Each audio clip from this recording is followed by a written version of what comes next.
All right. Well, hello, everybody, and happy International Women's Day to all of you. Just a few housekeeping items first. I'm sure Annabelle will progress the slides, but just to remind you that we are recording this session so that people will be able to see it later on. And also to remind you that because there are quite a lot of us, it will be very helpful if you haven't already done so, if you could put yourself onto mute and turn off your video. And obviously we will ask the speakers to turn their videos on once they're speaking. So a very warm welcome to this IDF webinar celebrating women in dairying through engaging case studies. For those of you who don't know me, I'm Dr. Judith Bryans, and I'm the CEO of Dairy UK. And I'm also the former president of the International Dairy Federation and currently the co-chair of the new IDF Task Force on Women in Dairy. We really have a fantastic program for you today, and I'm really looking forward to it myself, and I'm sure that you will enjoy it. But before we start and before I introduce the speakers, one thing that I'm delighted to do is to share with you the newest IDF publication. So today, IDF is delighted to be launching a new review of scientific evidence on dairy in the nutritional empowerment of women. It's available to you right now on the website, and there will be a link in the chat. So I would absolutely encourage you to go and take a look at that, download it, because it's a very useful and helpful document and really showcases what women do in the world and their impact on health. We do, as I said, have a great lineup of speakers for you today, and I'm sure you'll want to ask some questions. We won't ask questions after each individual speaker. We'll have a panel discussion later on. So if you could put your questions in the chat, that would be fantastic. They will be addressed then. Caroline Imond, who's our IDF DG, and I will introduce Caroline properly a little bit later on, will be moderating that session. So I don't really want to take up too much time here because it's incredibly important that we give our speakers the opportunity to say what they need to say and share with us all the information that they have. So I'm going to go straight into introducing our speakers today. And I'm delighted to be introducing Minesh Shah, who is the Chairman and Managing Director of the National Dairy Development Board in India. And Minesh has been part of the dairy sector for more than 37 years. And in his illustrious career, he has made outstanding contributions to the dairy sector, both in India and globally. Many of us who are involved in IDF will know Minesh as the National Secretary for India, and he was really instrumental in a highly successful World Dairy Summit held in India in 2022. So today, Minesh will be talking to us about the National Development Board's policies and guidelines to support women in dairy in India. Minesh, it's really lovely to see you. Thank you for joining us for this event. Over to you. Thank you so much. Thank you. Thank you. Yeah, good morning. Thank you, Judith, and thank you all the panel members. As rightly said, I will be presenting mainly on the policies and guidelines to support the women in dairying in India. First of all, my best wishes to all the women participants and all other participants who have joined on this International Women's Day.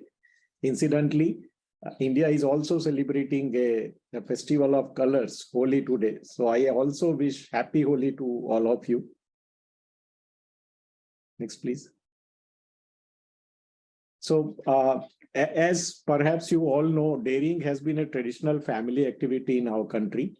And women have been the bedrock of Indian dairy sector because almost 70% of the work which is involved in dairying, right from the making the animal ready to milking and then also pouring the milk to the nearby dairy cooperative societies, it's all contributed by women. And today about 158 million rural women in India are engaged in the domestic duties.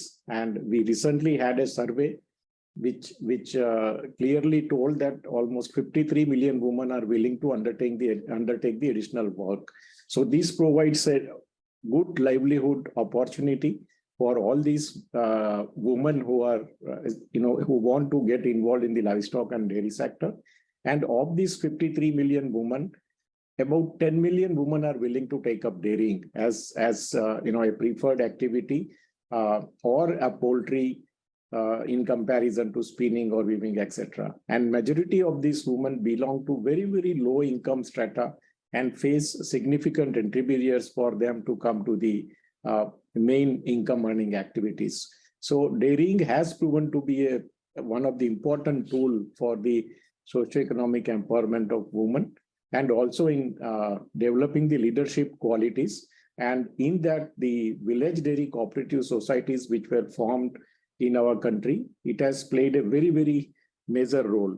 Perhaps this exclusive women dairy cooperatives which we have set up, and also some of the dairies are now all women dairies.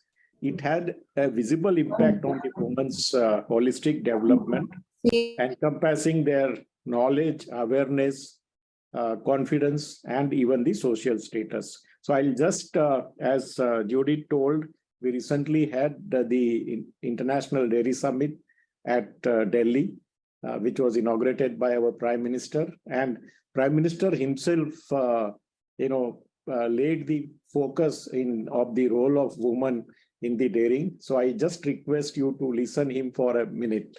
Bharat के dairy sector में women power 70% workforce का प्रतिनिधित्व करती है। भारत के dairy sector की असली कर्णधार विमेन्स हैं, महिलाएं हैं।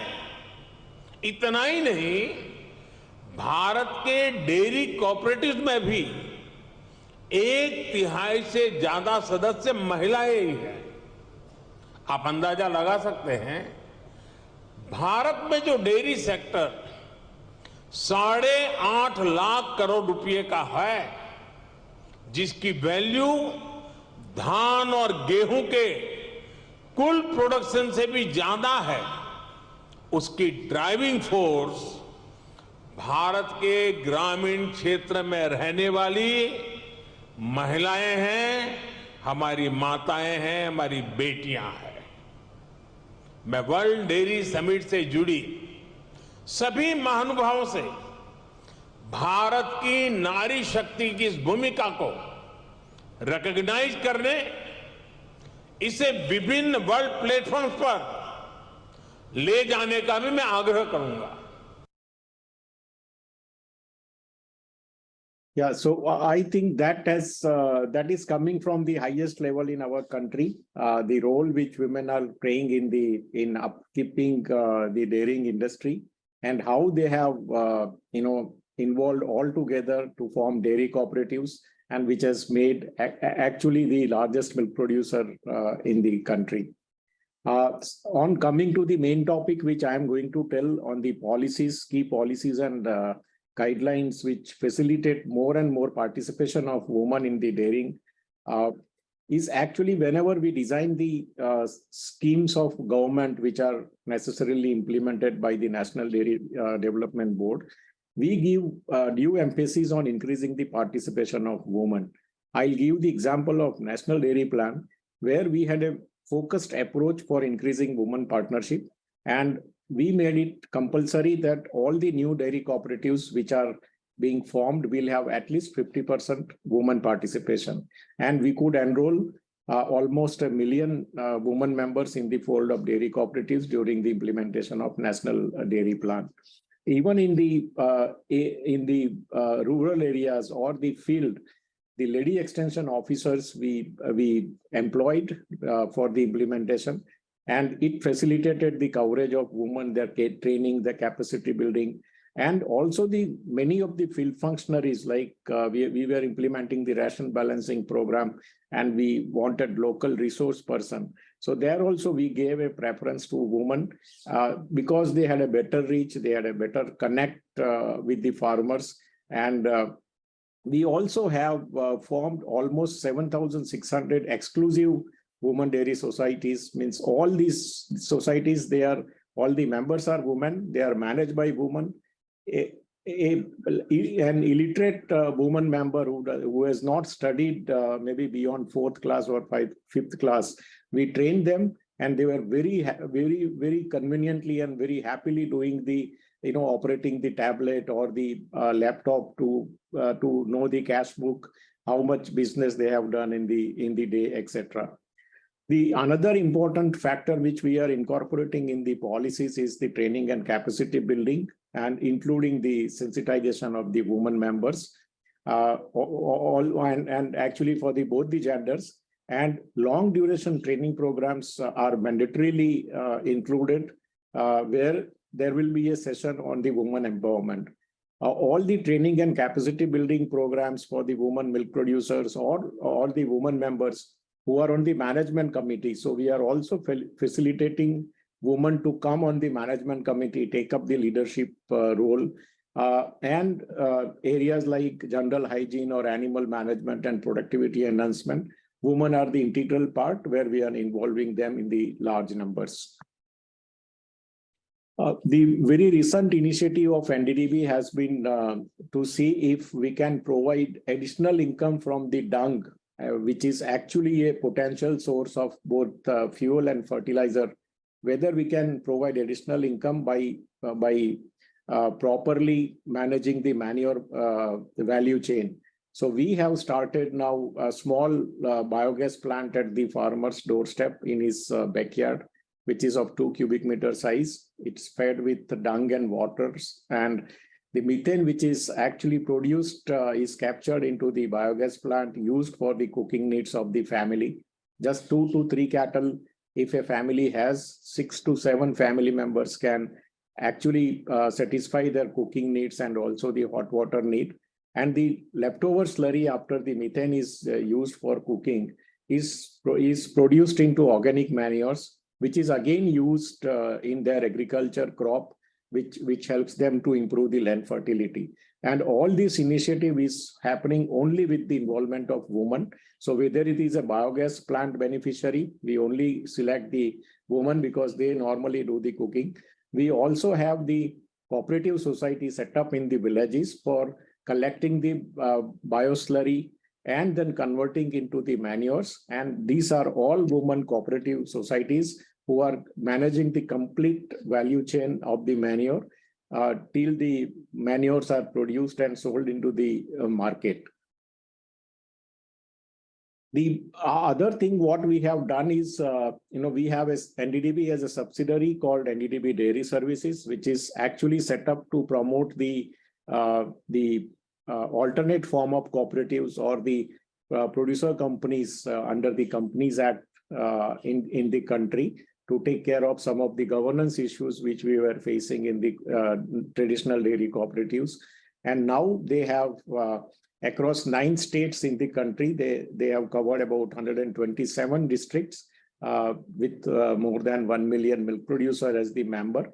They have set up 18 milk producer company in the country, of which 11 are all women cooperative societies.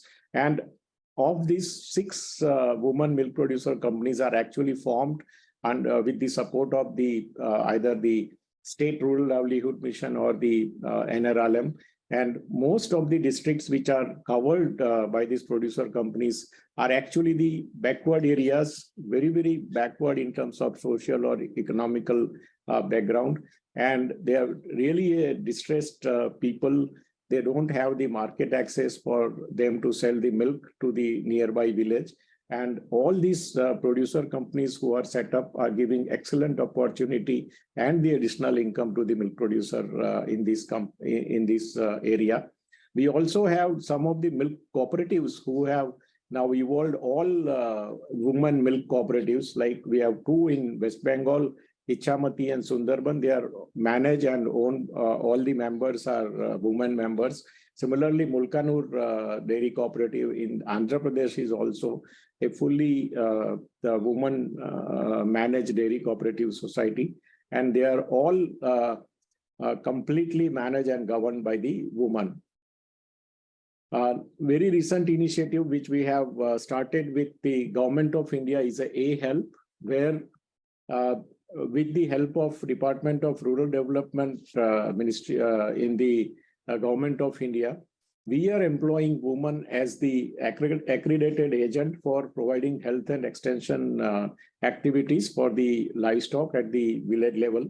And NDDB is a nodal agency for providing training to these help women members and also give them some hand-on experience. So all these activities which are involved in the women, including the artificial insemination or disseminating the knowledge of selection criteria for purchasing animals, or how do you have the clean milk production or quality milk production at the village level, even the vaccination of the animals. So these kind of trainings are being provided to the woman member. They go into the village and provide these services to the beneficiaries in the village. This is just example of the Sundarban Milk Union, which I told. It was established in 1997. However, because of certain issues, it was not, having a good profit, or it was not collecting a lot of milk in the initial years.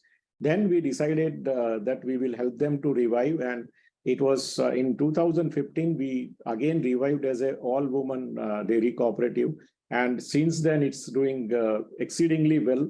It has about 53 functional women dairy cooperative societies covering more than 3,000 women members, and they have started now actually working beyond milk. So they are now multi-commodity village dairy cooperative societies, where they procure and sell other agro-livestock products such as the eggs from the duck or hen, natural honey, because they have a lot of mangroves around the Sundarban area.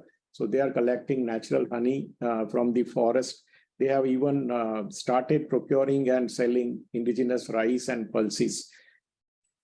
They are also actually now marketing their products under the organic label. It's Organic Farmers Association, and they are selling some of the milk sweets in the nearby large market of Calcutta. They have also tied up with all the major players like Amazon, Swiggy, and Big Basket for selling and home delivery of their products. Another example which I would like to take is from the Gujarat itself. We have one Sabarkantha district where you can see the lady. Her name is Veena Ben. Her husband lost a lot of money. He was involved in some pesticides business, and he was not able to carry on the family. His wife Veena Ben decided to then go into the animal husbandry. She is now owning 19 cows, and every entire value chain which is involved, she is managing herself, managing feed and fodder for the animals, their health issues, their vaccination programs, deworming, even the animal breeding services like AI and pregnancy detection and other aspects. She is doing herself, and now she is earning more than 900,000 rupees every year from this dairy business. And one more example from the Srija Producer Company, which we have, in Andhra Pradesh. There also, you can see the lady. She has only 2 cows, but she's managing them well. Whatever money she is getting from this business, she is able to send both actually her daughter and both the daughter, one in engineering and one is now enrolled in the MBBS, that is doctor degree. Next, please. So this is all. I think. Thank you very much for listening, and I'll have the questions as told during the panel discussion. Thank you very much.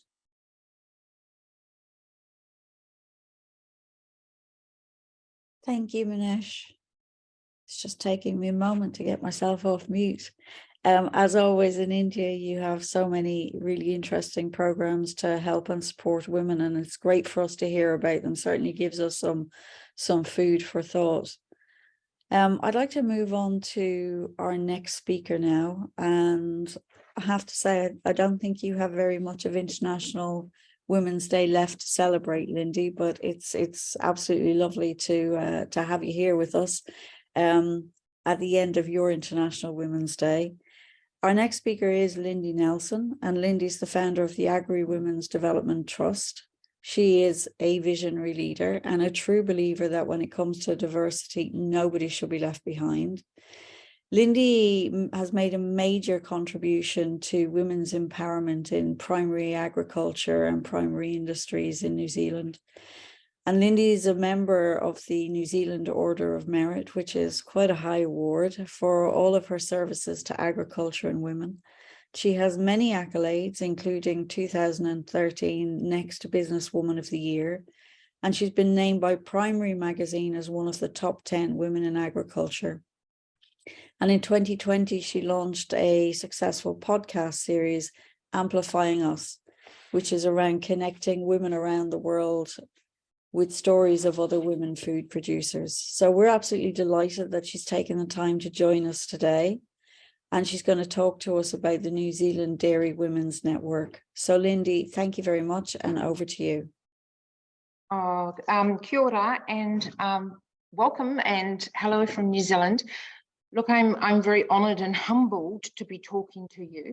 And Manesh, just absolutely loved your presentation. And a lot of the stories here resonated. So New Zealand is obviously slightly different to India in terms of its economic development, but dairy plays a major part of the economy in New Zealand. So what I'm going to talk to you about is, in fact, not the Dairy Women's Network, but actually the work I've done in New Zealand, a little bit about why I started the Agri Women's Development Trust, how we actually developed women in New Zealand, and really what happens as a result. So I guess the story, my why story first started with me. So I was a farmer and I wasn't brought up a farmer, but married a farmer and found it really difficult to really participate in decision making. So whether that was around our farming business or really into community. I got my first directorship at the age of 34, and my experiences of trying to be a governor around the board table and how hard that was for women really started to shape my thinking. And I looked around and I thought, why are there not more women in decision-making roles in leadership and governance in our agricultural sector? And so I thought, would they be having the same difficulties that I was experiencing? So this is about 20 years ago. I started some research to look at how we could increase women's participation in leadership and governance, and really increase their participation in their own farming businesses. So where women were financially involved in their business, they actually were not involved in the decision making and creating futures for their families. So that research led to the formation of the trust. 50% of the New Zealand agricultural workforce is women. So not as high as India, where you're saying 70, but 50% are women. They were not really empowered or had the skills or the tools to make decisions in their farming businesses, and they were not in decision making at that level or in community, in industry, and right up to governance boards. There were very, very low numbers. They were there, but not in the numbers. So what the research clearly showed is that women needed support in a way that was very different to the kind of programs or leadership or governance programs that were developed for men. how the culture of how women were developed was actually very different. So we're talking 15 years ago, and leadership and governance programs that were designed for women there were sort of had an add woman and stir approach, or they came from the perspective that actually there was something wrong with women. So fundamentally, we had to change how women led in order for them to be successful in the systems and the businesses that we were creating. What we did is change that completely. My personal philosophy is leave no one behind. So most leadership and governance programs are designed around, I guess, the lucky few. Whereas my personal approach is we need the vital many. So women at every level need a program for participation. So that's exactly what we did. We co-designed our programs with women using the best international research we could find. We designed them with them. We designed programs of development in their regions, and we took them up to nationally. So the woman could access a program of anything from 2 days development up to a year's development. One of the barriers for participation for women was funding or cost. So we removed the barriers. So most of our programs were either incredibly low cost or they were at no cost. So we worked with banks, insurance companies, fertilizer companies, the New Zealand government to fund these programs so women actually had access. And one of the key things for the development was to realise that women needed support for a longer period post-training. So most development programs offer the development and then the women go away. But what we realised in our research was that women needed that ability to really absorb the skills, new tools and knowledge, but particularly confidence. And so all of our programs had some wraparound support where the groups of women stayed together as a cohort and supported themselves through. So we have now women who've been together for 15 years and are still supporting each other in their development and their aspirations. So what happened as a result? So before we started the trust, we had very low participation numbers from women in decision making. So whether that was on farm, through to local community, into industry, or onto our national boards.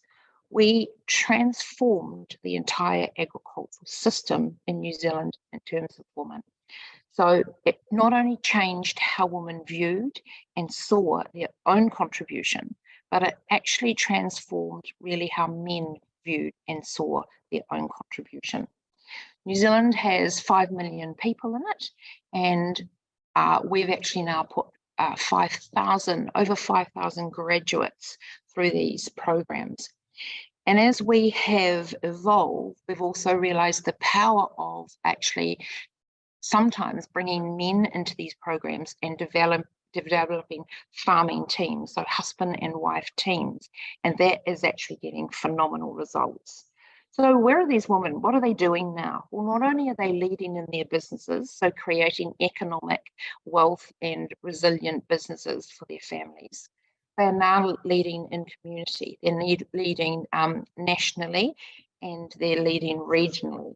And so I sort of thought I would sort of give you a little bit of snapshot of today. I went to a local event, and it was for 150 women. And when I walked in there, 30 women there were graduates of the program. And I looked around the room and thought about their stories, where they were before they came on these programs and where they are now.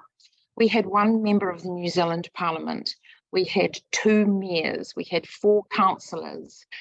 One was involved in Māori leadership. So you can see that when women get the skills, tools, knowledge and support they need, not only are they transforming their own farming businesses, they're transforming their communities around them. We now have women in the New Zealand agribusiness who now sit on every board of New Zealand agribusiness. So these are massive boards like Dairy NZ, Fonterra, Meat Cooperative consultative boards. So they are really now shaping the next generation for, you know, not only for women, but actually for the New Zealand agricultural scene. One of the things that we did do is develop programs with our Indigenous women, Māori women, and that was a little bit harder because not only were we working with women in a very different way, but the barriers for our Indigenous women's participation were also a little bit more challenging. But that's also had some phenomenal results. So, you know, my personal belief is when we give women the and support their aspirations for where they want to lead, everything changes. I absolutely really understand what Manish is saying. And I've seen that all around the world, that where women have that, the skills that they need, the support they need, it's meaningful to them. Not only do they lift their families out of poverty, they lift their communities out of poverty. They provide education for their children. They change outcomes everywhere. One of the things that I'm really passionate about is how we design those programs of support for women. And I think that has to be done really carefully and with putting women front and center. A lot of programs are often developed really more from a male lens, and I think we miss out on great opportunities when we do that. But that's probably all from me. I'm quite happy to have a little bit of time at the end and actually take any questions around how we might have done things or the barriers that we found along the way, or even dig into some more of the case studies of women that we've supported to achieve their aspirations. Thank you very much, Lindy. That was really fascinating, and thank you for going through that with us. And absolutely, we'd love to get some questions, and please, as we go through the talks, do put your questions in the chat, because our speakers are uniquely placed to give you a few more insights than a person can do in a presentation alone. So don't be shy, put all your questions in there, and Caroline will be able to make sure they're addressed later.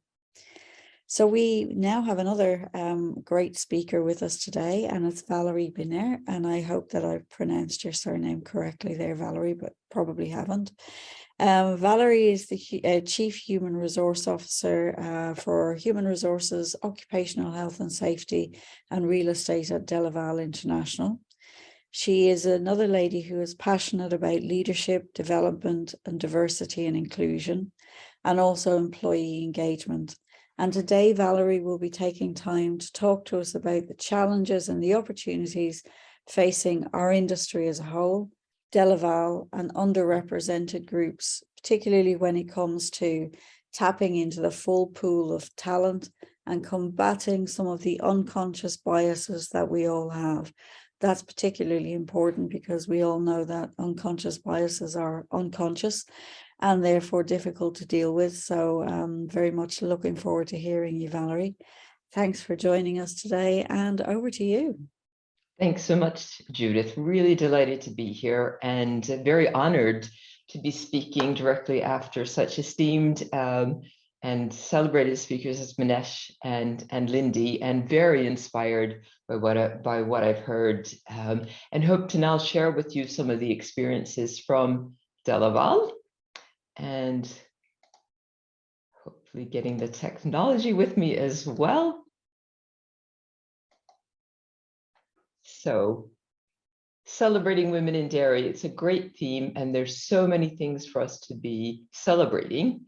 At the same time, being aware of some of the challenges that we are facing. And today, I want to leave you with one key message that came from a nonprofit organization that we work very closely with. Their name is Catalyst, and they have been researching diversity, inclusion, and women in the workplace for the past 50 plus years. So a lot of the research that I cite and use in this presentation does come from Catalyst.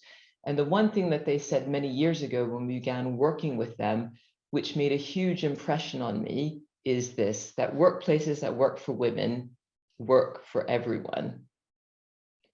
And I would encourage you to actually think about this over the coming days as well, because when you start taking that simple phrase that workplaces that work for women work for everyone, and you think about the things that we heard both from Anesh and from Lindy about the participation rates in agriculture from females, you realize how important it is that workplaces need to work for women. But it's not about singling women out, and it's not about leaving men out. It's about making sure that everyone is going to have a workplace that works for them. And when you start thinking about that, there's so many things that can and still need to be done to make sure that those workplaces are working for women. So briefly about me, briefly about DeLaval to set the context, and then a little bit about why inclusion matters, and then more around unconscious biases. So I am based in Stockholm, Sweden right now. That's where I'm calling from. There's a snowstorm outside of my window. I'm sure some of you are in much, much warmer places than I am right now, but it's quite lovely. I was born in the US. I grew up in a rural state called Pennsylvania, and there were a lot of farms there. I've lived and worked in a number of different countries, and I've worked in a number of different industries, and also in a number of different roles before joining DeLaval 5 years ago.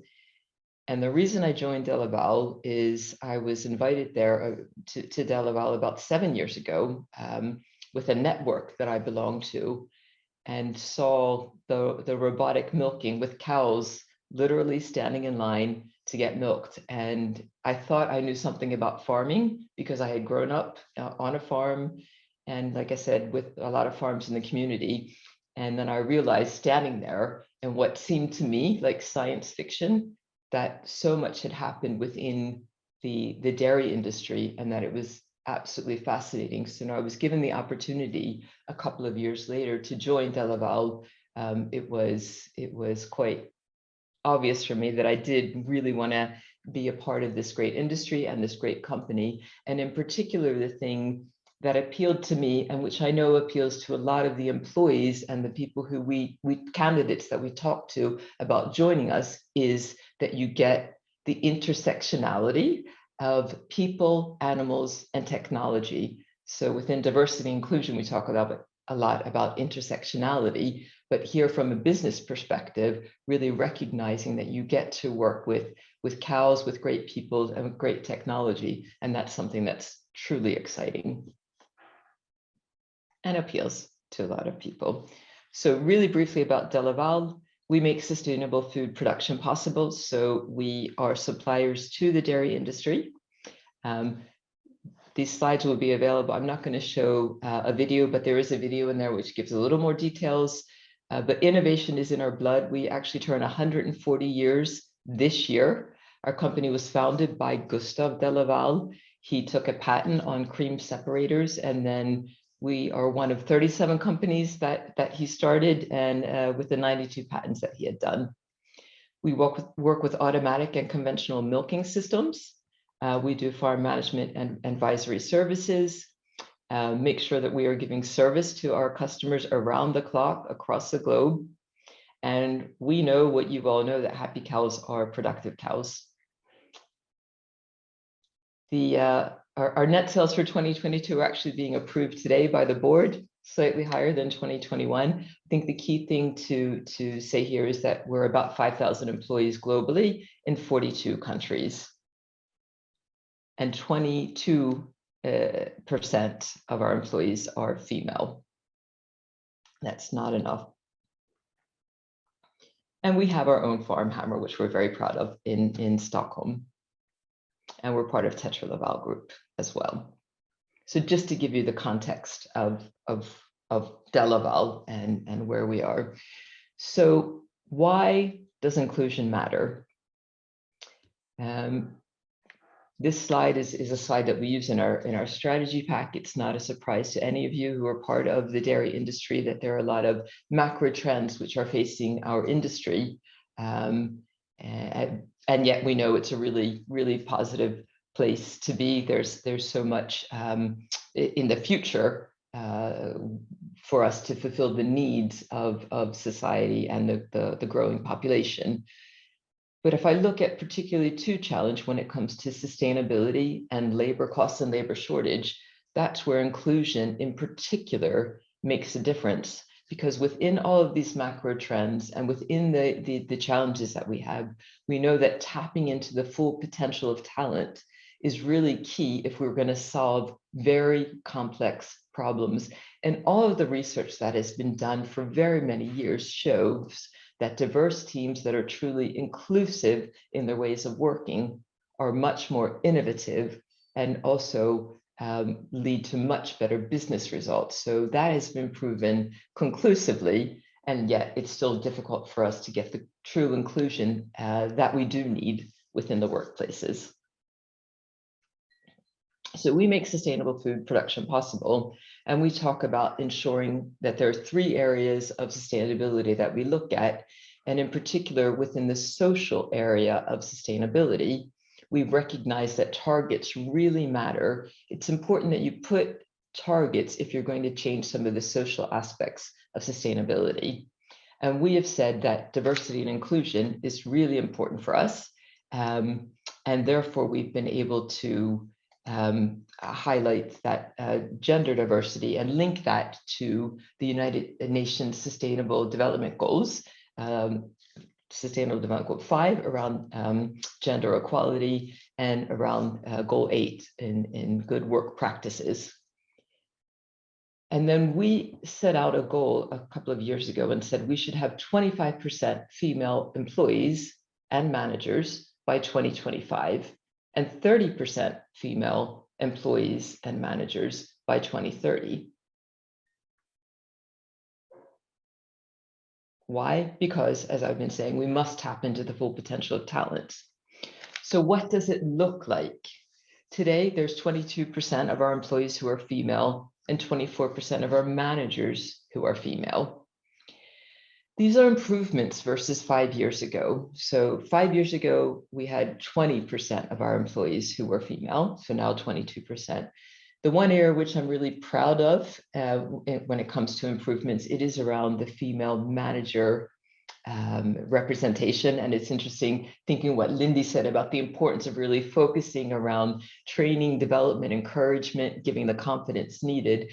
We've gone from 16% female managers to 24% female managers, and that has not come by itself. That has come by awareness around the unconscious biases that impact the HR processes that are used within the organization. It has come by really focusing on combating those unconscious biases and ensuring that we are encouraging the good female talent that we have in our organization to be taking on managerial roles and responsibilities. So we have more to do. The frustration for me personally is around the tapping into the full potential and attracting more really good qualified female candidates to join our company. So that is something that we continue to work on, continue to focus on. And when we were discussing my participating in this webinar today, I was saying, I don't know if we are the best example. We still have such a long way to go. And I was encouraged to share those challenges as well. And hopefully that will be part of the learning, because what I am seeing is that it is still very difficult for us to attract very good qualified female candidates. And if we get them in the process, we're not always necessarily managing to hire them either through our choice or the choice of the candidates. But when we're inside the company, then there's a little bit better opportunities for us to really be, as I said, engaging our HR practices and making the challenges and the changes that are needed around that.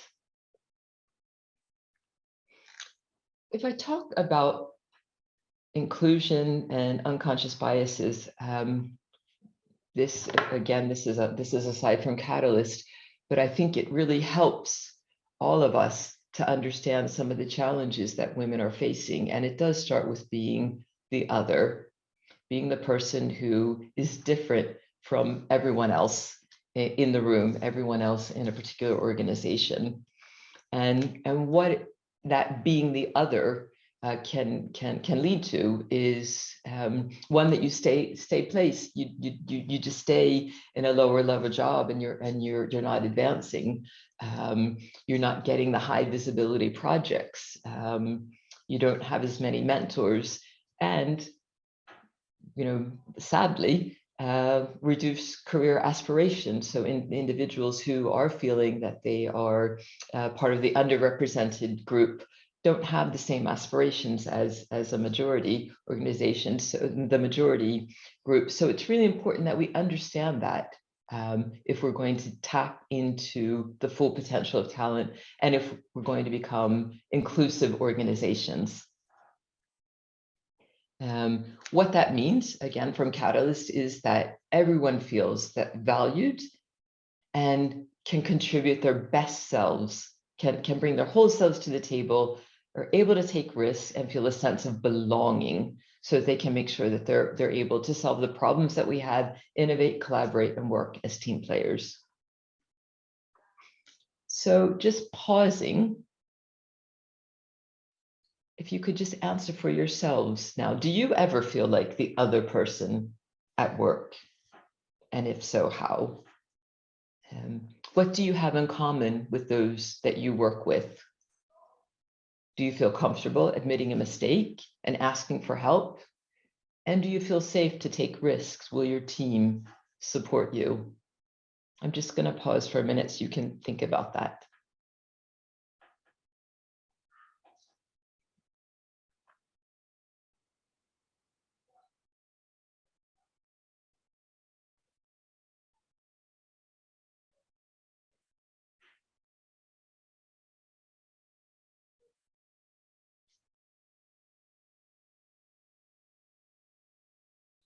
So we're a big group, and we're not going to be calling out answers as such. But when I've done this in previous sessions internally within Delaval, certainly I get interesting answers and interesting responses around how a number of people do feel like they are the other at work, and what that means to them.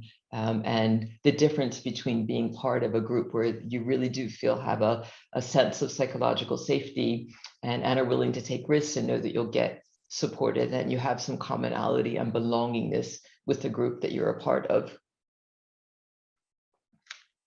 So the inclusion formula, which Catalyst has given us, is that inclusion is a matter of both uniqueness and belonging. So it's recognizing that each and every one of us comes with a unique set of experiences, skills, backgrounds, beliefs, which make us unique, because we're an entire person. We have all of that making each and every one of us unique. But also recognizing the areas where there's that intersectionality, where there's intersection, where we can find the belongingness and we can feel a part of the group and feel supported by the work group that we're a part of, or any group that we're a part of, is what leads to true inclusion. So if it's only about belonging, then you have to adapt too much to become like everyone else. If you're only that blue fish, you're only the unique one, then you're never going to be included as well. It's a matter of really making sure that you can retain that uniqueness, get the belonging, and that's where true inclusion happens. And one of the things that I think is also powerful for us to be recognizing, especially on a day like today, is that diversity is a fact. There's a huge amount of diversity amongst us within this call, within our work groups, everywhere that we're interacting. But diversity in itself does not bring inclusion.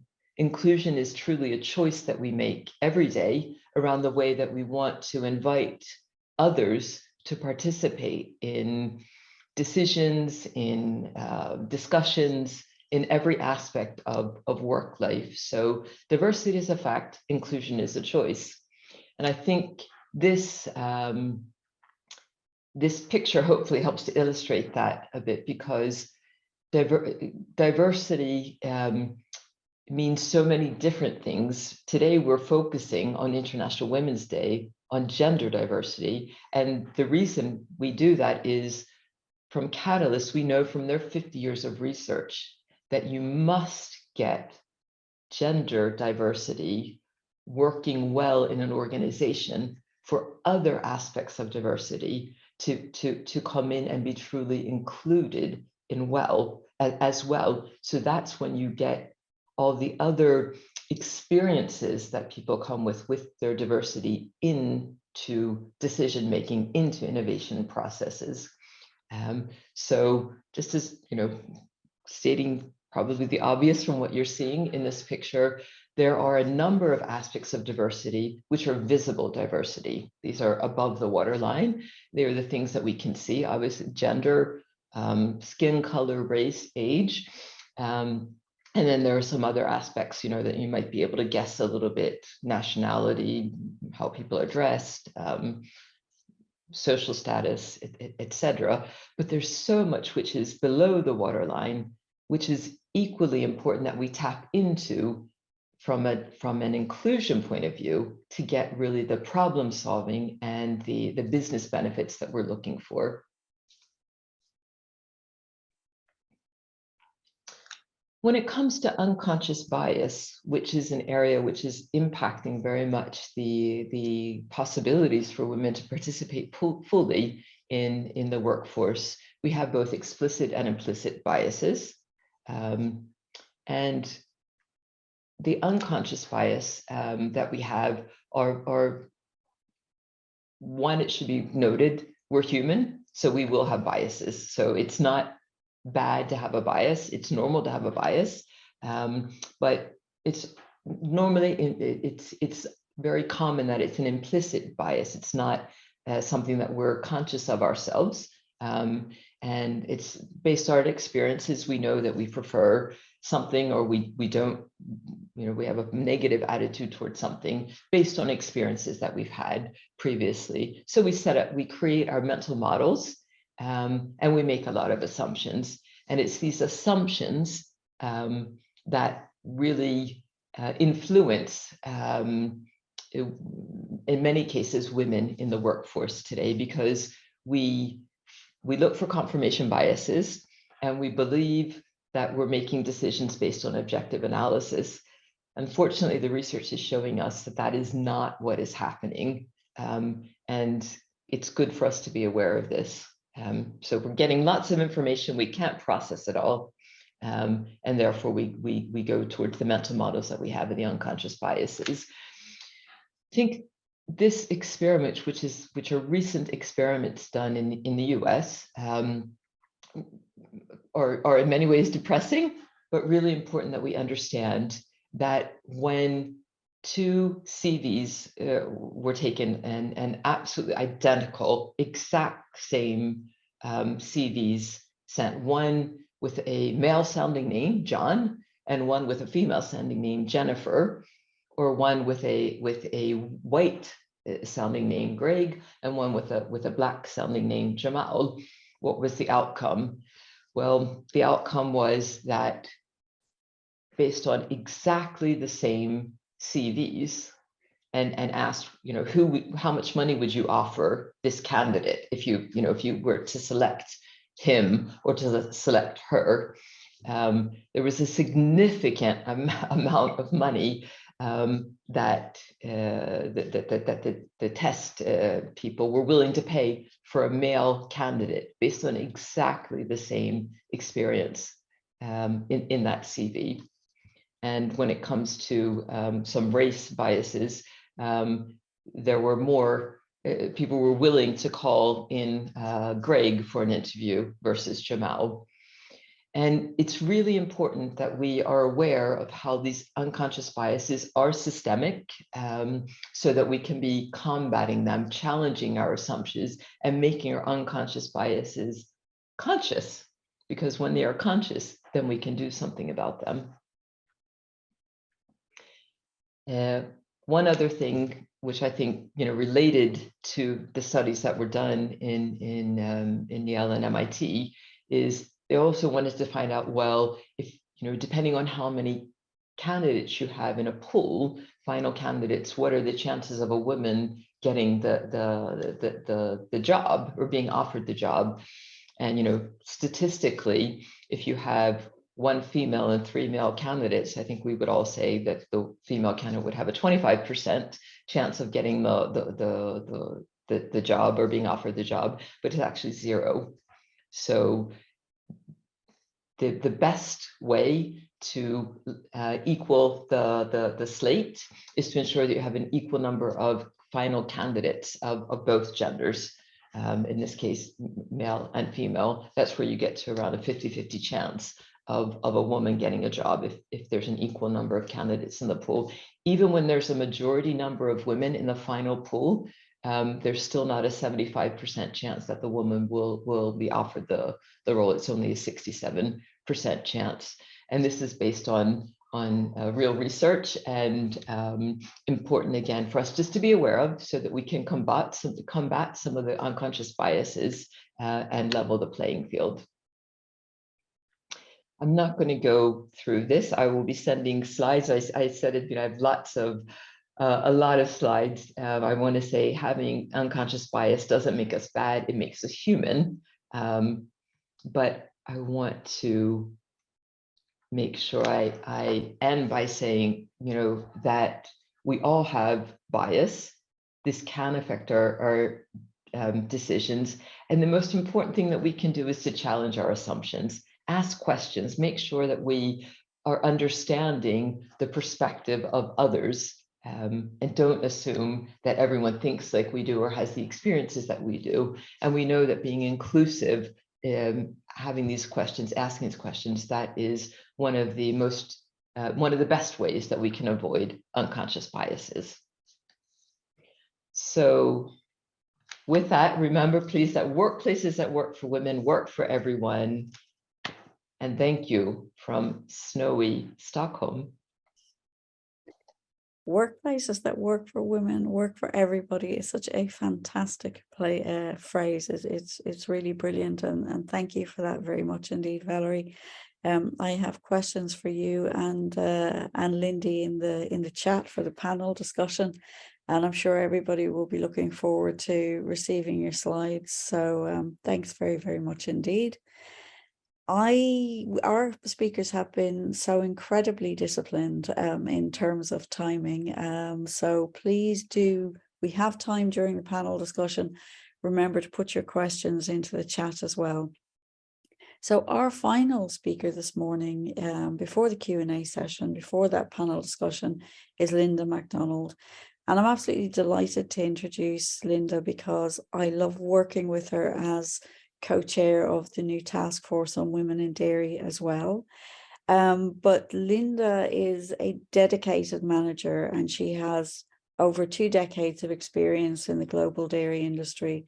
She's worked with farmers, processors, governments, and industries across the globe, and really has a passion and a mission to work towards the realization of sustainable food production systems. I have sustainable development goals so ingrained and sustained in my brain that I almost got that one wrong. Linda really is great at facilitating learning and development within others, and she has a focus on competence development, accountability, and impact and knowledge sharing. And her dedication has led her to work with Tetra Laval Food since March 2020, and she continues to make a hugely positive impact in the world of food production, and particularly in East Africa. So today, Linda will be talking about the Women's SME Accelerator Program in Africa. We're both mentors within that program, and I know that Linda's doing a great job for her mentees. So Linda, over to you.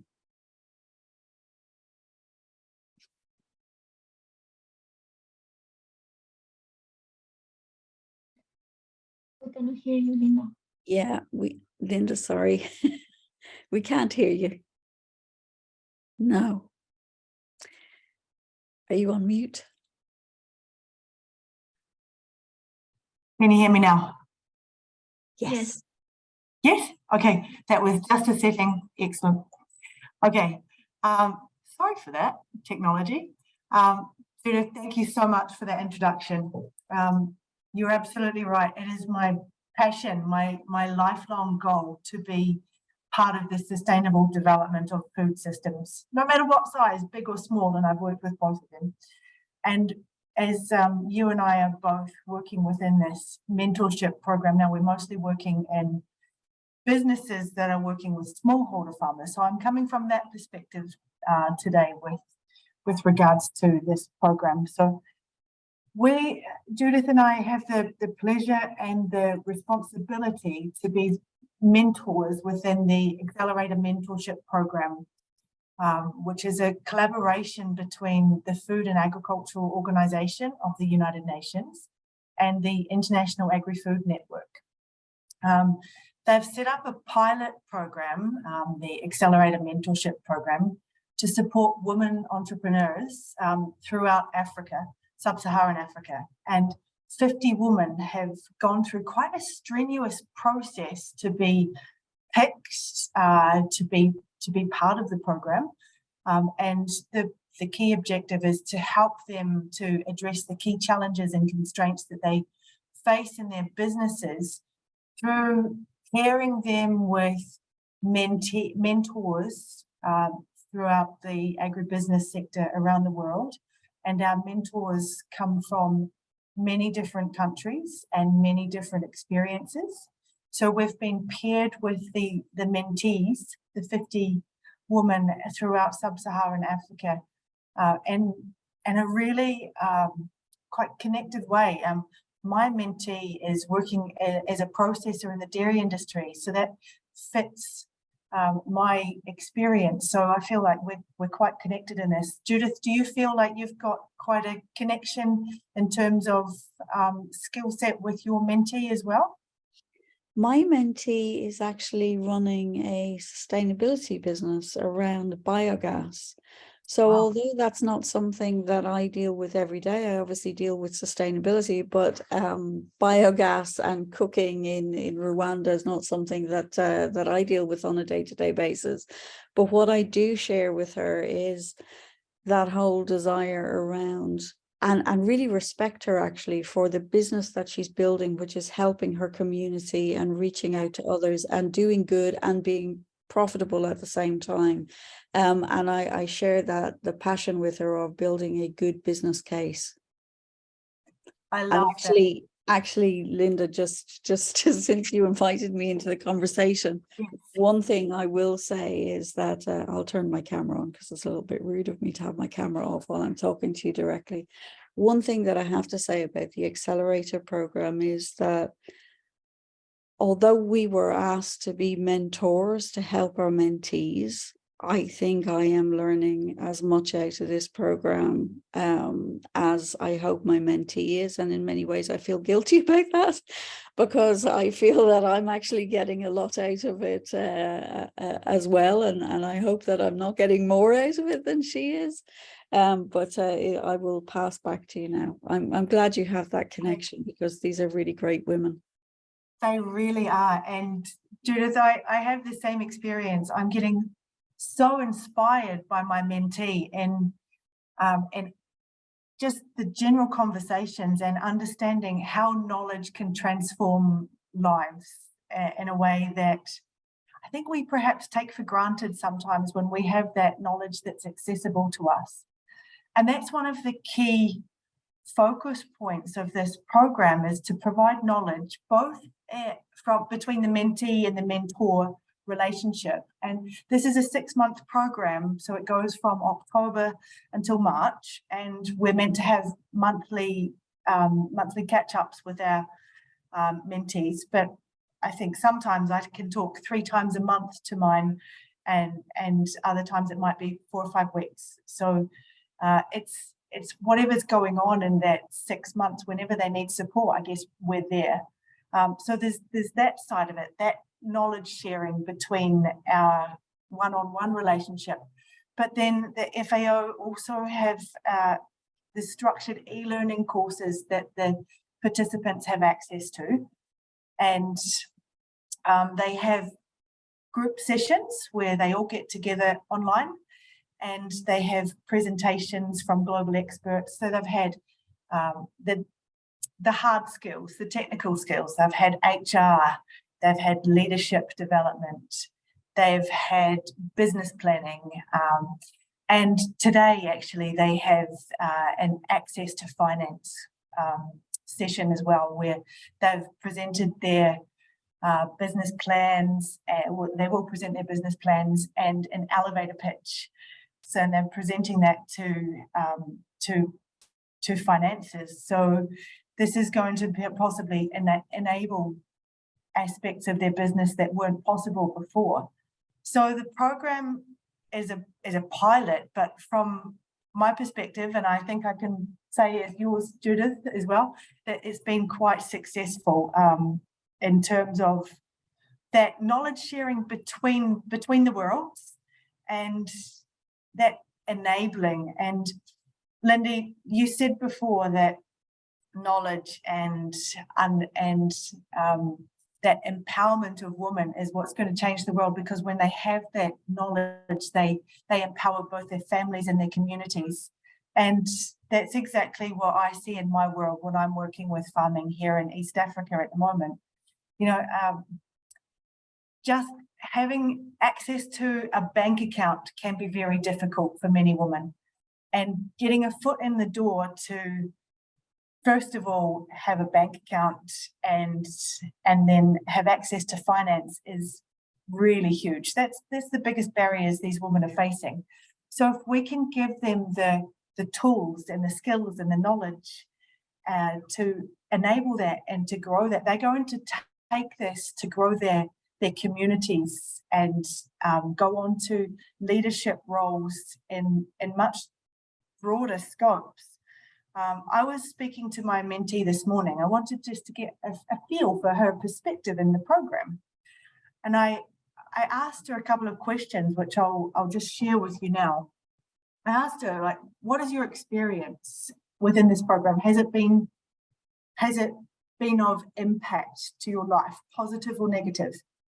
And she said, to be sincere, I've learned so much in the courses, and I've noticed a lot of mistakes in my business that I've made previously through lack of information. But now I have the awareness that I can change these things. Before, I didn't do any research into the business before. I was really reactive. So I'm learning to be more proactive. I'm learning to work on the business instead of reacting to what happens in the business. And personally, it's broadened my awareness, and I'm thinking of many, many more opportunities. I'm following up working on solving problems. And one of the main problems that my mentee has is climate change and the drought in Tanzania that's impacting her business. She's a milk processor, so she buys milk from smallholder farmers, and milk traders are a real barrier to that business because they are coming in and solving the transport problem. And of course, access to feed and water from the smallholder farmers due to the climate change is a real challenge. So she's thinking about this in a much different way now from when we first connected in October. In October, our discussions were along the lines of, yeah, but climate change, yeah, but the drought, yeah, but this is a problem. Today, she's talking about how she's taking a business proposition to a local project that's happening, and she's asking them to look at water harvesting and water procurement possibilities for the community. And she's looking at not just the farmers, but the households, so that they have more water for public health, sanitation, which of course leads to food safety within her business as well. So she's working on that. She's looking at setting up a fodder farm at a cooperative so that she can employ more women in the area, so that she can enable them to then grow their families and share that wealth development and economic progress within the community. She's looking at machinery that has been purchased in the community that is used for a short period of time, and then it sits idle the rest of the year. She's looking at how she can utilize that to optimize it so that it can do more things in the community and it can enable more food production. So she's looking at how to provide support services, maintenance for these machines, and she's thinking about this with a different awareness. I asked her, would you recommend this program? And she said, I wouldn't hesitate.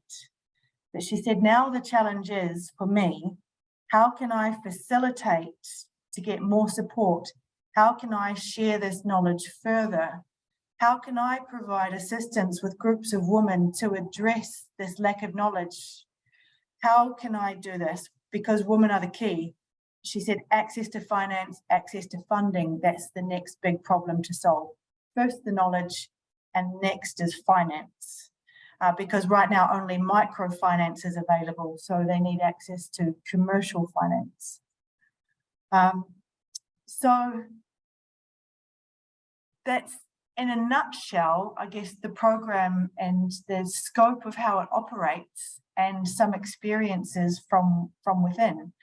So it's knowledge, innovation, technology that's going to be changing these lives, and it's that sharing of experiences between the worlds that's going to enable, like you said, Judith, you know, we learn as much from them as they learn from us.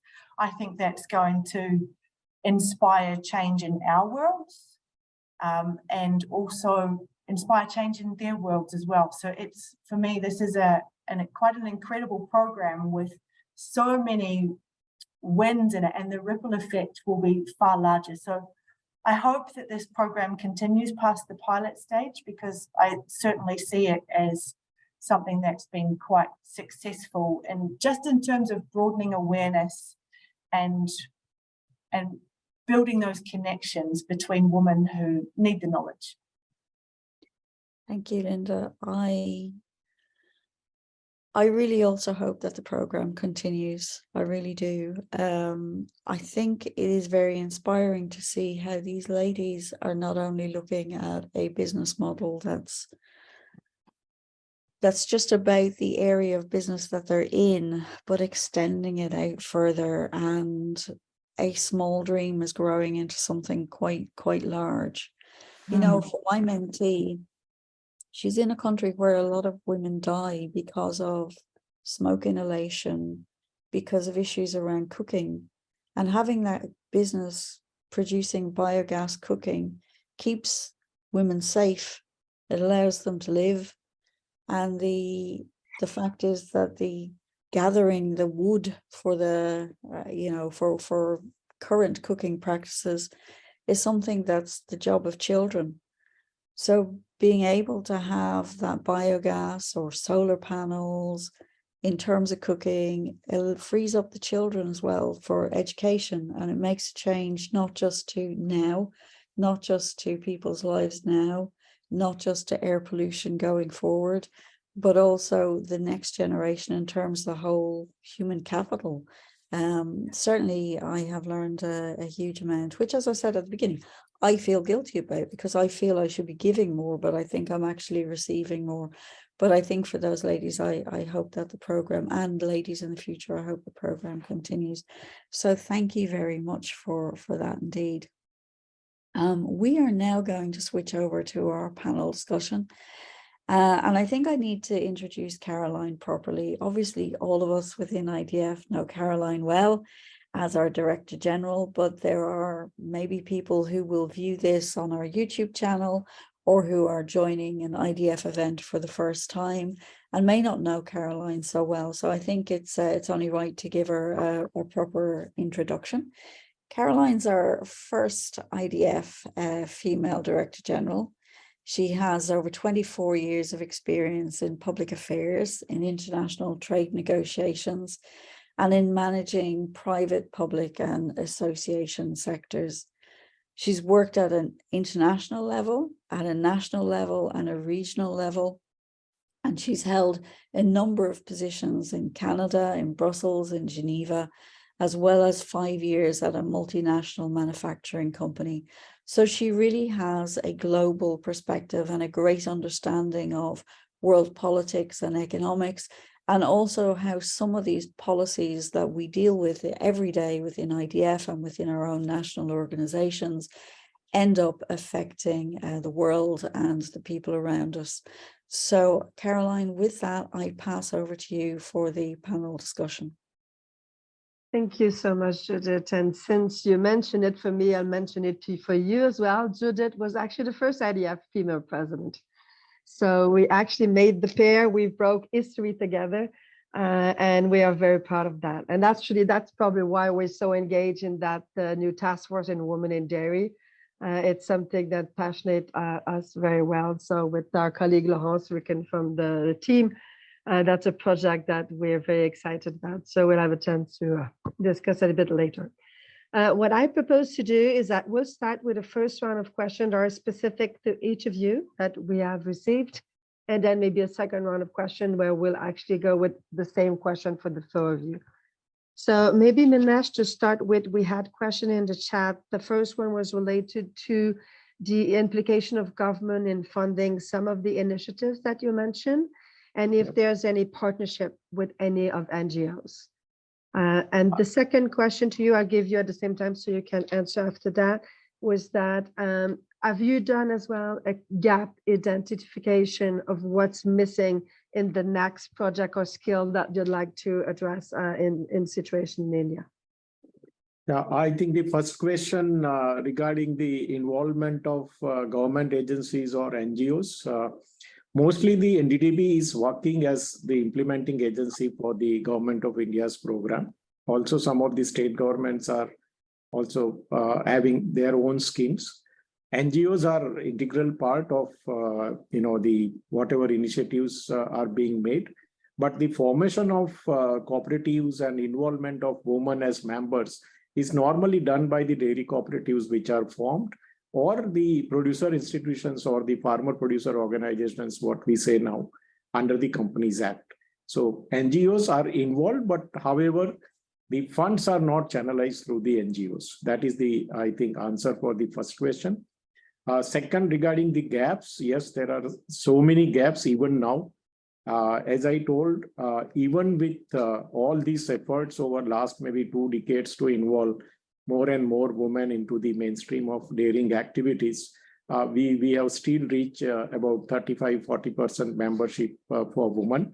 Because earlier, when we started dairy cooperatives, it was all male who were becoming the members. Although the bulk of the work, the 70–80% of the work is done by female actually, which involves in the animal husbandry practices. So we started working on it.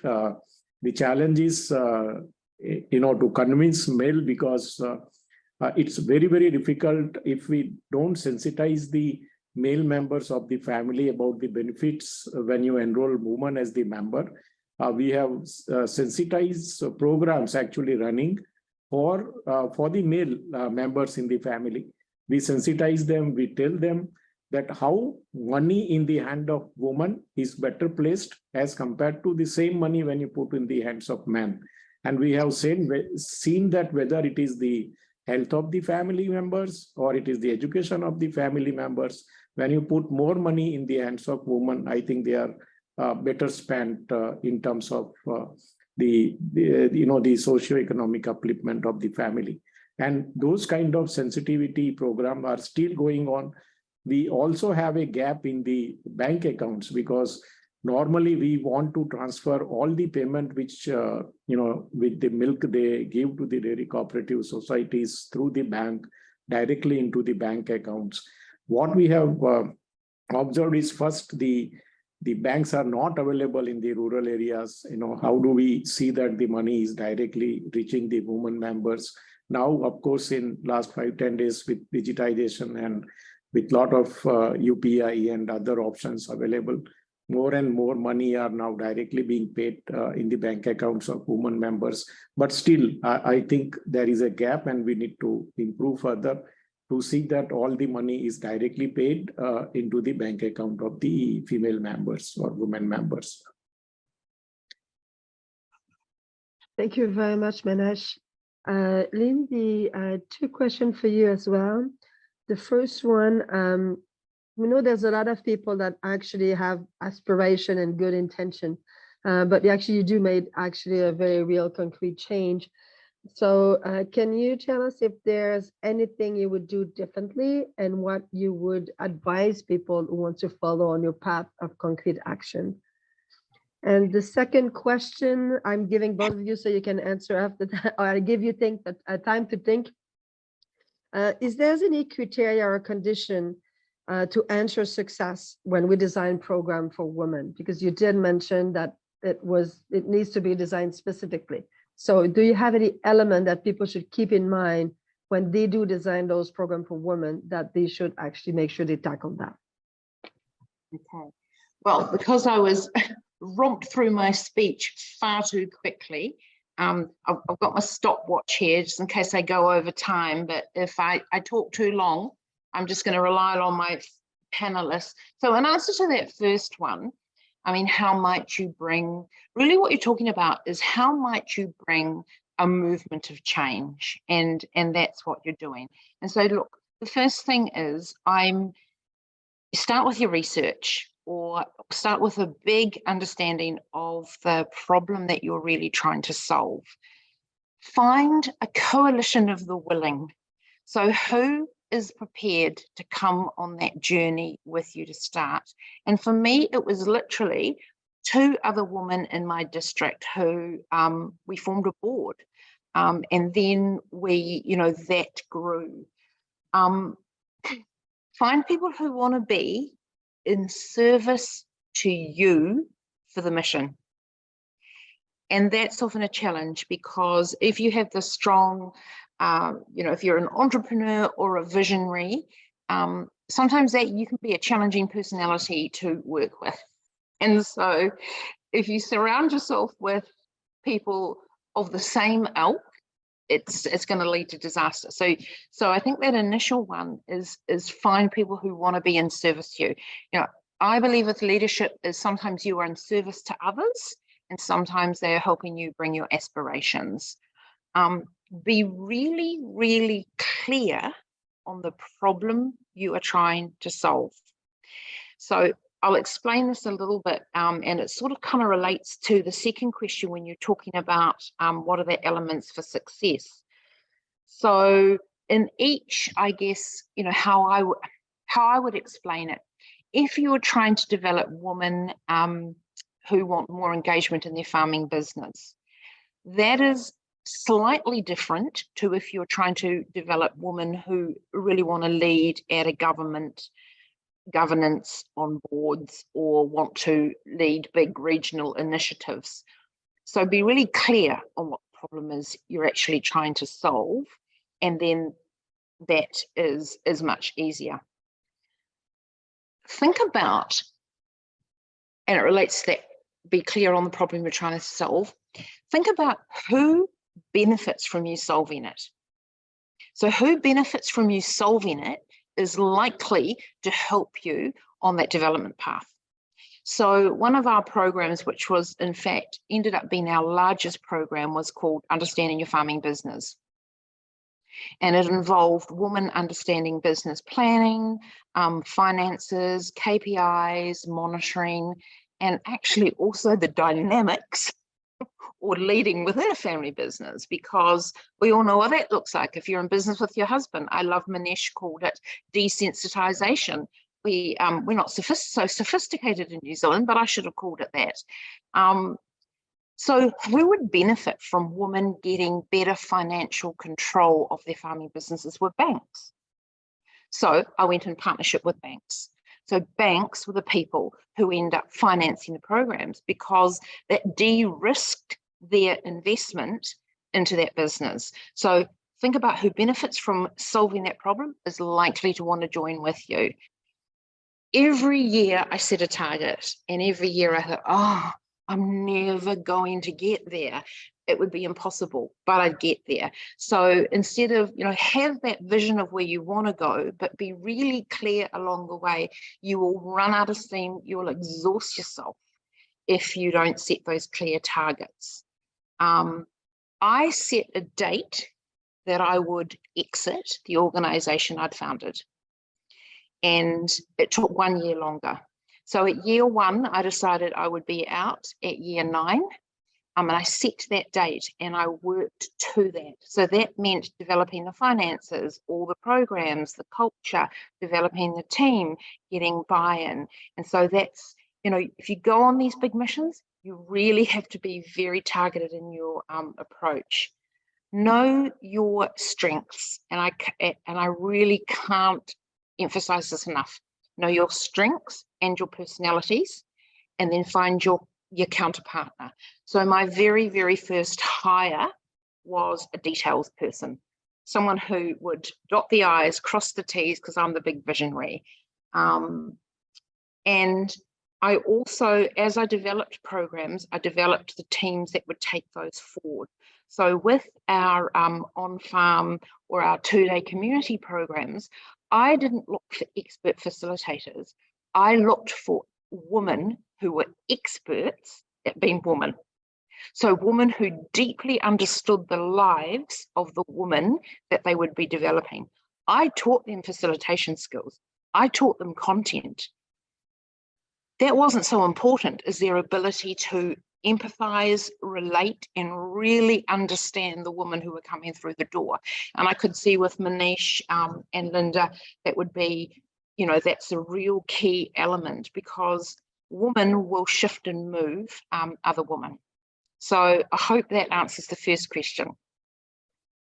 In regards to the second question, which was, I think, the elements of success in terms of designing a program, it would depend entirely on the program. So as I said, you know, our 3-month program, which was our farming program, the elements were very different to our 2-day program. So our 2-day program was helping women really understand their unique contributions. A sense of belonging. Valerie talked about belonging. Belonging is very huge, giving them confidence. So what was in that program was really, as someone once called it, it was the spark that lit their fire.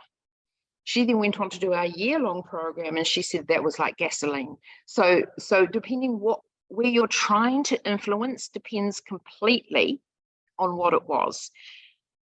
In the farming programs, we designed a graduation at the end of it. So the 3 months we designed a graduation, which was about bringing the men in.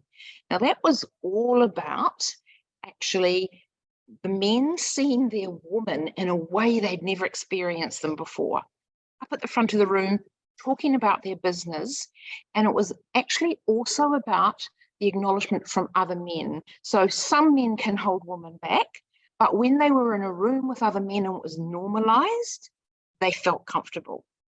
You know, in our year-long programs, they were very much tailored around people who wanted to lead and govern. And so obviously there were maybe more technical skills in terms of leadership skills, leading teams, individuals, governance, high finance, business, but also deep, I would say, interpersonal skills, really understanding psychometrics, women's own leadership styles. In all of the programs, the one element in every single one of the programs was women actually really getting to understand their leadership why. And I mean, leadership's a big word, but also really what we're talking about there is where they want to influence. Because where they want to influence actually will deliver a result. I hope that was kind of the answer that you were looking for. But just to build on what Valerie said about belonging, that is absolutely huge. So if women don't feel they belong in their farming business, they won't be successful. If they don't feel they belong in their community, they will not be successful. If they are sitting around a board table, but they still don't feel like they belong, or inclusion makes it really difficult, it makes it so much harder. So those elements are definitely crucial. Exploring those elements are crucial. The other thing is having a mixture of women. So in our year-long program, in the application form, I never asked someone's age or their qualifications. that was irrelevant to me. What I wanted to know was their aspirations. And I got a bit of a hard time around this initially because people said, well, surely you should know their qualifications. And we literally had women who were coming in who were at really grassroots farming with women who were actually leading big teams in banks. That mixture was phenomenal because within the first day, they were just women. They lost their titles, they lost their roles, and the skill and knowledge transfer and the networks that they built right across the agri sector was amazing. So I think be brave and don't put in traditional elements. Really, really understand what the problem is you're trying to solve and put the content around that. Co-design it with women. Co-design it with the people that you are wanting to create change for. That probably makes up my talking for the very fast romp that I did in the earlier session. Exactly, Lydia, you catch up perfectly. So thank you very much for those great insights. And we're not finished with you. I'm sure we'll have another opportunities that you can bring a lot to our new task force on women in dairy. So maybe Valerie, we have a few questions for you. Actually, the first one is for me. Because of the technological aspect of the organization you work for and the science and technical expertise of IDF, I wonder if there's not one element, it's not that easy to bring women in science or technology. So could that be an explanation for the difficulty of attracting more women, and how we do that? And I know that IDF, every year, we take opportunity of the women and girls in science to try to promote, give role models, give examples of what people can do in the value chain. It's a big value chain. There's place for women. So how can we attract them in those non-traditional roles? The other one is linked to what is the role of education and of personality? And how do you address skill development? We talk about attractiveness of position, but how do you train people to fit maybe in those management roles that are coming? And have you seen any of the study that you've seen on top of gender and diversity, but also the question of age? Because that is also a question in our new society of the role of older people in the workforce. Super, thank you. Well, absolutely fantastic questions and doing my best to answer them. So when it comes to technology and science, and when it comes just in general, getting more women into the organization, I've actually heard for the past 5 years, there's not enough women and women don't do that. And we just don't have enough female candidates. And sometimes that is true. Sometimes that's true, but we are not doing enough to challenge ourselves. And I didn't get to if anyone wants to look at my slides, one of the things that we know is that when you're writing job ads, they can be inclusive or less inclusive. So there's some examples there about how just by changing the language in job ads, you can make them more attractive to underrepresented groups. So that's the first thing. Yes, there are some limitations. But I also really want to highlight that in a company with 5,000 employees and roles, all kinds of roles, of course, there is a talent pool, which is much, much larger than what we're tapping into today. So I think, there's no excuse for us, DeLaval, to not meet our goal of 25% female employees by 2025 and 30%. I mean, like that's not ambitious enough, to be honest. But I think it is important for us to also understand that when it comes to female managers, the research has shown that male candidates are hired on potential, female candidates are hired on performance. And that's a huge difference in the way that we evaluate candidates. In other words, we are basically saying that a female candidate needs to have already proven that she can do the job that we're hiring her for before we'll offer that opportunity. This is in general. This is not Delaval, just to point out, this is in general. Whereas for male candidates, they get hired on the potential, which is the way you should be doing a lot of hiring, based on you expect that based on previous experiences, learning agility, that someone will be able to grow into the role, will get the right coaching needed. So that is something that I am, it's one of the areas where when I talked about the shift that we're making in Delaval between the number of female candidates, it's one of the areas where we have to, from HR, really continue to challenge. You know, does the female candidate also have the potential? But then I think you know, both Lindy, Manesh have emphasized this aspect of confidence. We do know that female candidates, that's also based on research done, female candidates will in general not apply for a role unless they think they meet 90% of the criteria, whereas men will apply if they think they meet 60 to 70% of the criteria. So, you know, one of the headhunters that I work with, this is him saying it, not me. He says, so normally when I get two candidates, there's a male, I have to discount what he's telling me he can do, and I have to assume that the female can do a lot more. Now that's a gross generalization, but I think it kind of illustrates, you know, what he's saying. When it comes to the age aspect around diversity, that's an important societal matter. And I'm going to find and put in the chat, there's a really interesting article in Harvard Business Review in January around the fact that age does not have any impact on business performance, but tenure does. So actually organizations and groups that have a long tenure, that has a positive impact on business results, in particular operational excellence, which I find hugely interesting.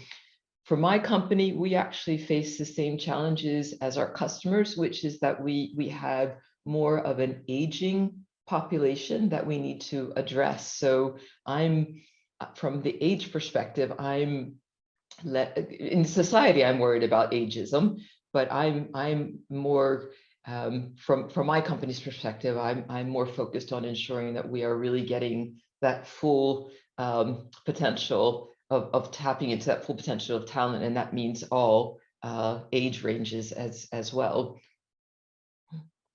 And I hope I answered those questions.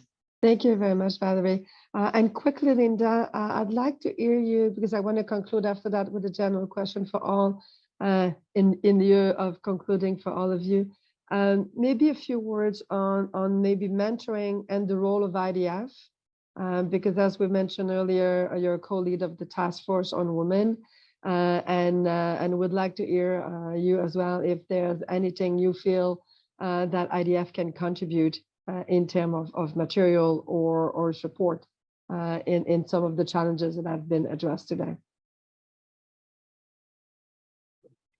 I think IDF can definitely play a part in this, Caroline. And, you know, this is sparking ideas in me. Just listening to Lindy speak, I'm actually even wondering if we could take this concept and implement it throughout the IDF with the membership. Could that work? Like as Lindy so inspiringly says, leave no one behind. Perhaps we could have different levels of programs, from women at farm level to support women, to women in science and policy and governments and research. Perhaps we could take this concept and apply it, listen to all the things that has worked from Lindy's perspective, and then apply it at a global level throughout the industry. I mean, it would be huge, but could it be possible?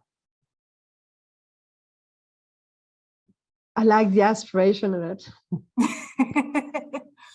We have so much technical knowledge within the IDF. It's a phenomenal resource bank of information. And yeah, if we could link the head, heart, and hands approach, you know, we've got the hands, we've got the technical information within the IDF. we've got the heart within the IDF Task Force for Women.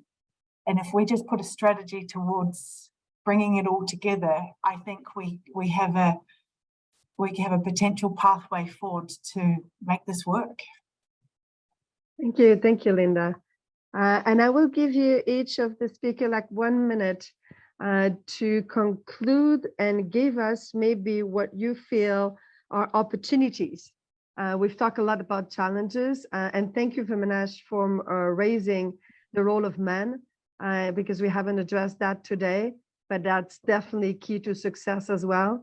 And your program that I've been explaining, I was in India, is phenomenal, and that's definitely something we should talk about more, so people understand what we could do to bring everybody on board to ensure empowerment.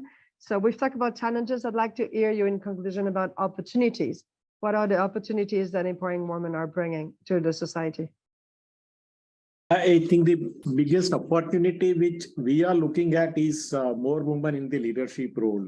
So the first challenge for us was to involve them in the mainstream, make them members, make them financially inclusive, so they get money for the work which they are doing. And having that achieved, I think the biggest opportunity is now to include more and more women in the leadership role, whether it is at the village level in the smaller dairy cooperative societies, or handling the entire value chain, in terms of the milk union, which is at district level, or the state federations which are involved in marketing and milk and milk products. Can we have more women members on the governing board, and they take a good part in the deliberations which are happening for all the business decisions? So that we see as the opportunity going forward.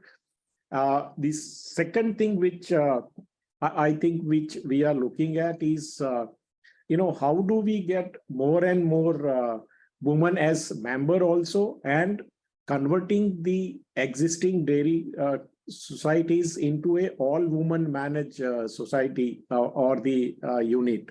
We have seen now, we were discussing about the technical aspects, technical issues, and what we have seen is we were always thinking that women cannot work in the dairy plant. It involves the cleaning of pasteurizer or cleaning of some dairy machineries, and it's not the job which women can do.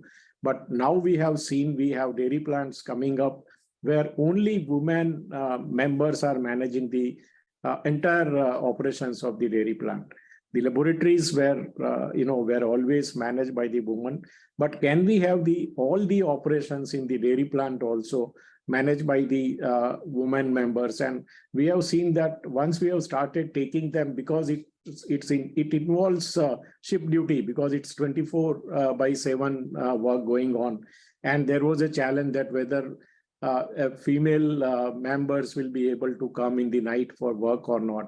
And once we have started getting them into the mainstream education of dairy technology or the veterinary science degree, I think more and more women are coming forward. They work in this shift, they manage the dairy plant. So that is, I think, one, again, good opportunity to involve more and more women in the operations of the dairy plant and laboratories going forward. Vimanesh, Lindy, your turn. Linda, you want to take it on? Can I just add to what Manish is saying? You're saying start with education, and that's exactly right. It comes into the conversation we were having about getting more women into STEM, science, technology, engineering, and maths. If we start at school level, when we get more women and girls into science and STEM projects, then of course that's going to enable the talent pool that Valerie's been talking about, so that we get more and more women into these organizations. So we have to start at school level and encourage more girls to want to come into STEM, make it fun and exciting. Yeah. Wonderful. Thank you, Linda. Lindy? Well, I guess listening to you all, what's really struck me is what are the opportunities for women globally to lift the aspirations of other women. So I'm thinking of women in New Zealand who have anything from 300 to 3,000 cows. how can we connect them with particularly women in India and in Africa who may only have 1 or 2 or 3 cows? Because when we lift women across ethnicities and borders and boundaries, then we're really going to get a different world. And if we particularly think of climate resistant businesses where they are resistant to the climate challenges, I can see this is a way of actually being able to do that. And yeah, so that would be my opportunity. How can we get, I guess, more economically secured women to reach out across the globe and support other women and their aspirations, because that will build the connections. Yeah, so that's an opportunity I see. Thank you very much, Cindy. And actually, it is actually one of the key objectives of the Women Task Force in IDF, that connectivity. So thank you for raising that. Valerie, your turn.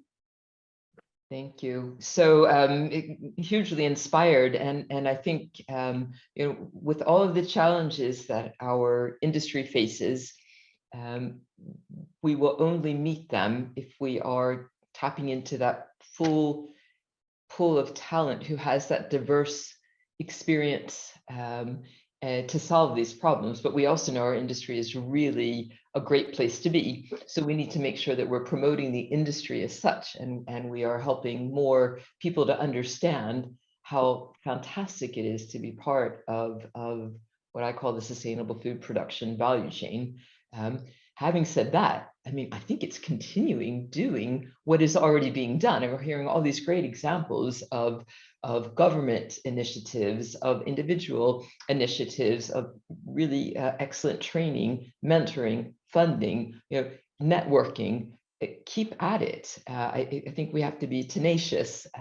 This is what allows us to move from awareness to impact, to really getting to that impact. So I would say, continue to do what is being done today. And we are seeing progress, not as fast as we want, but we are seeing progress. We will see more progress, and let's promote the industry together. Thank you so much, Valerie. And actually, you gave me the perfect way to mention that actually IDF will be launching a good promotion campaign on the sector on our next summit in Chicago in October, because we're celebrating our 120th anniversary of the organization and the role that we've been playing in bringing the sector to the next level. So that would be a great opportunity. We'll have a campaign. We are dairy, so we'll all work together to promote and use IDF as an example of what we've done and create that enthusiasm with the sector. So I think it fits perfectly. And thank you to all of you, both our speakers and our participants. And before I give you the floor, Judith, I actually have a call for action, because we never do anything for free. So now you have a chance, all of you participants today and the one who will be listening to this video. I've mentioned the task force. Our next project after the fact sheet that we've published today is actually we want to publish our first IDF Women in Dairy report. So we'll be looking for case studies on how to empower women in the dairy sector across the value chain. So we're asking you to provide us with your articles, and Manash, you've got at least 3 from your presentation that we can definitely submit. But that would be an opportunity. We've been doing that on sustainability and on animal report, but we want to do one specific to women empowerment. So we ask for your articles by mid-June, and you can send them to Laurence. You have an email there, or you can send it to our general email if you don't find it. And we really ask you for your diversity geographically. Yes, we do have a template, so you just send a message to Laurence and she will send it to you in terms of length, pictures and all of that. So thank you very much. So Judith, the floor is yours for the concluding remark, and thank you to our participants for playing the game of the panel discussion. Thank you. Thank you, Caroline. That was a great panel discussion, and thank you to all of our speakers for today. Please don't run away yet, because I'm going to talk to you about a few upcoming IDF activities, which are quite exciting. So Annabelle, if I could ask you to push the first slide on for me, please, that would be fantastic. Okay, so you will, I hope, be aware of the Dairy Innovation Awards. These are, really important to IDF. They're hosted by IDF. And they're done in partnership with Zenith Global and also with headline sponsorship from Tetra Pak. There are a number of categories. There are 9 categories altogether. But what I want to highlight to you today is this new category that we've got for innovation in women's empowerment in dairy. And I really urge you to go ahead and take a look at that and to make an application. If you feel that there's something that you are doing or that you are aware of, encourage other people to put forward their application for this award. I think we really want to recognize those who are helping to move the industry forward and helping to empower women within the dairy sector. So if I can ask you to push on again, that is absolutely fantastic. Now, this is something that the IDF has been thinking about, or not the award specifically, but the IDF has been talking for a long time about how do we really recognize young people coming into dairy? How do we ensure that we continue the talent pool that we've got? We've got some great people in dairy, but people retire, people move, and we absolutely want to encourage new people to come into the dairy sector, and when they do, to join us within the IDF. We strongly believe in supporting the entry of new talent. So on this side, I would really just like to remind you about the IDF Professor Pavel Jelin Early Career Scientist Prize 2023. And my apologies for tripping over the name. Sometimes I put my foot in my mouth. We're really looking to showcase early career scientists, graduates, postgraduates with less than 3 years since their graduation of their highest degree. And again, as I said, this award is aimed primarily at recognizing scientists or technologists in dairy science and the technology field. So please take a look at it. The deadline is a little bit closer for this one. It's the 2nd of May, and the 2nd of May will come around in a heartbeat. So if you are interested, then please take a look at that and put your nominees forward. And finally, I would like to highlight 2 upcoming events. The first is the IDF Nutrition and Health Symposium, which will take place on the 3rd of May. IDF has held a number of very successful IDF Nutrition and Health Symposia over the years. And what's fantastic about that is there's been a conscious effort made not to just talk to dairy, for dairy, but actually to include lots of people who are influencing outside the dairy sector within the policy arena. And, past speakers have included GAIN, WHO, to name but a few. So this IDF Nutrition and Health Symposium will be a fantastic event. I'm absolutely sure of it. It's got a great organizing committee, so please do register and join that event. And of course, we couldn't end this without talking about the IDF World Dairy Summit in Chicago and us being dairy, because we are dairy and everybody that we invite to work with us is dairy as well. So please join us for the World Dairy Summit in Chicago from the 16th to the 20th of October. And we'll explore, as it says on the screen, the boundless potential and endless opportunities that dairy has to offer. And dairy really does have a lot to offer. I was reminded recently that one thing that I'd said on stage at a conference was, I will never apologize for working for an industry that helps to feed the world. Not only will I not apologize for it, but I'm very proud of it, and I'm very proud of all of the people that I work with. And as a sector, we have a huge amount to offer. And I know many of you are also, I hope all of you are very, very proud of dairy. And we should be moving forward together as we continue with sustainable production. And the world can't meet its sustainable development goals without us. So registration will be open from the 27th of March, and I look forward to seeing you all there. And with that, all I can do is thank you for participating in this event. Again, happy International Women's Day to the women and men who are joining this event or watching it at a later stage. We need us all to move together to empower everybody. Thank you so much to the speakers.